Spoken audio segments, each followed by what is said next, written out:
Hello student, Shri Deepchand Chaudhary महाविद्यालय में आपका बहुत बहुत स्वागत है। आज हम एमए फर्स्ट सेमेस्टर में जो आपका सोशल रिसर्च वाला पार्ट है उसमें जो आपके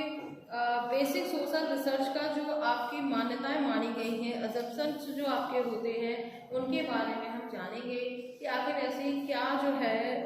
सामाजिक अनुसंधान की क्या क्या मान्यताएं हैं, अजम्पशंस हैं, उनके बारे में हम डिटेल में जानेंगे। क्योंकि जो सोशल रिसर्च के आपका स्टेप्स जो थे वो आपका मैंने करवा दिया है। इसके अलावा इसका स्कोप एंड कितने टाइप्स की आपकी रिसर्च होती है और ये किस तरीके के अनुसंधान होते हैं, व्यवहारिक क्रियात्मक जो भी है आपका क्लियर मैंने कर दिया है। लेकिन इसके साथ साथ जो आपके सिलेबस में आपकी जो यूनिट है उसमें जो बेसिक मान्यताएं दी गई हैं उनके बारे में भी जो आपका जानना बहुत ज़रूरी है, क्योंकि इससे रिलेटेड आपके क्वेश्चन वो शॉर्ट में या लॉन्ग में किसी भी तरीके से जो है आपके पूछे जाते हैं। तो इसमें सबसे पहला जो है वो है हमारा compulsory causes and effect relationship, या जिसे हम कहते हैं कार्य कारण जो संबंधों की क्या अनिवार्यता होती है। तो ये भी एक बहुत जो है मान्यता जो मानी जाती है, क्योंकि सामाजिक अनुसंधान के अनुसार अगर हम देखते हैं तो समाज में कौन सी घटनाएं जो है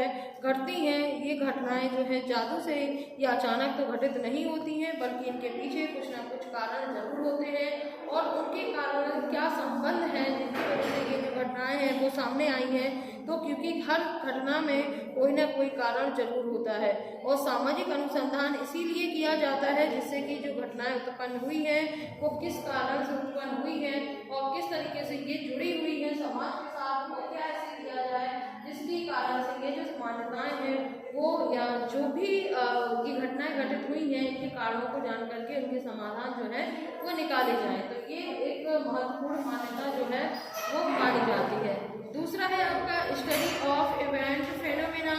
जिसको हम कहते हैं घटित घटना का किस तरीके से हम अध्ययन करें। तो सामाजिक अनुसंधान की जो सेकंड मान्यता है वो ये है कि जो सामाजिक घटनाओं के पीछे कुछ ना कुछ नियम या कार्य अवश्य होते हैं या नियम के कुछ कार्य जरूर करता है। यदि घटना के पीछे की व्यवस्था व नियमों को ज्ञात कर लिया जाए तो जो घटना के अध्ययन के आधार पर जो घटना की गतिविधियां और उनके परिणामों का जो है वो पता लगाया जा सकता है, या हम उस घटना क्यों घटित हुई इसका अनुमान जो है हम लगा लेते हैं। इसके बाद तीसरा जो मान्यता आपकी आती है वो है फिनोमेना रिलेटेड मॉरल यूनिट्स। तो ये भी जो है क्या मौलिक इकाइयां हैं जो घटना से संबंधित हैं, इनके बारे में भी जो है सामाजिक शोध की ये तृतीय या तीसरी जो है वो मान्यता मानी जाती है कि समाज की विभिन्न विभिन्न घटनाओं में कुछ ऐसी यूनिट्स भी आती हैं जो उस घटना की यूनिट की मौलिक विशेषताओं का जो है वो विकास करती है। इसलिए किसी भी घटना जो घटित होती है उसकी सभी इकाइयों का अध्ययन करना जरूरी नहीं होता है, और इस मान्यता के बिना जो सोशल रिसर्च करी जाती है वो कभी सफल नहीं हो सकती या सक्सेस नहीं हो सकती, क्योंकि समाज बहुत ही व्यापक है, विस्तृत है और जिसमें सभी इकाइयों का अध्ययन करना जो है काफ़ी कठिन हो जाता है। इसलिए इसकी कुछ जो मौलिक इकाइयाँ होती हैं उनका अध्ययन जो है इसके अंतर्गत किया जाता है, जो कि आपके एक रिसर्च को सक्सेस हासिल करने में काफ़ी जो है मदद करता है, क्योंकि जब तक ये मान्यता साथ में नहीं होगी तब तक कोई भी रिसर्च जो है वो सक्सेस नहीं हो सकती है। रिसर्च कब करते हैं? जो खोज एक बार की जा चुकी है उसे बार बार खोज करना, या फिर कोई समस्या नई उत्पन्न हुई है तो उसका समाधान निकालने के लिए जो है एक रिसर्च की जाती है, और रिसर्च का रिजल्ट तभी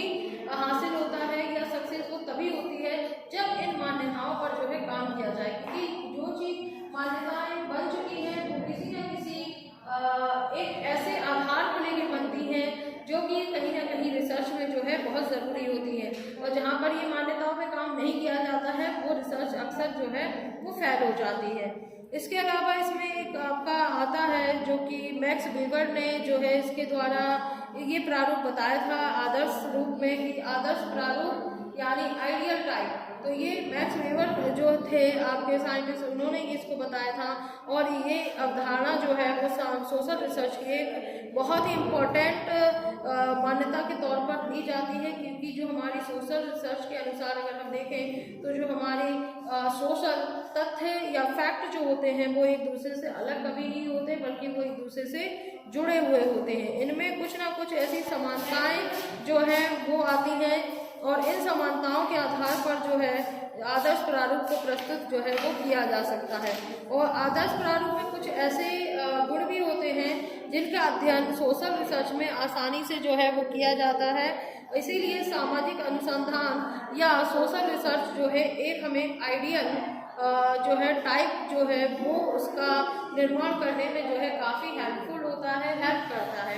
इसके अलावा जो एक लास्ट आपका बचता है स्टेबिलिटी एंड ऑब्जेक्टिविटी, यानी कि तटस्थता और वस्तुनिष्ठता।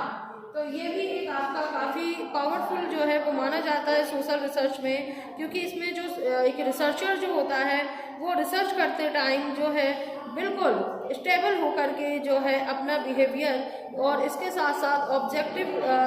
टाइप पर जो है वो कार्य करता है। क्योंकि किसी भी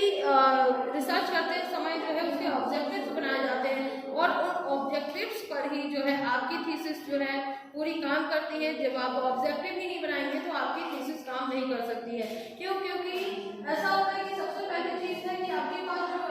एक समस्या होती है, आप प्रॉब्लम है उसका चयन करते हैं, उसके बाद आप उसके ऑब्जेक्टिव लेते हैं और जब आपके पास ऑब्जेक्टिव होंगे तभी आप रिव्यू ऑफ लिटरेचर पे काम करेंगे, उसके बाद आप मेथोडोलॉजी पे काम करेंगे, उसके बाद ही जो है फिर आप नेक्स्ट आप फाइंडिंग पर आप काम करेंगे, तब जाकर के आपका कंक्लूजन निकलेगा और उसके साथ साथ उसका जो है एक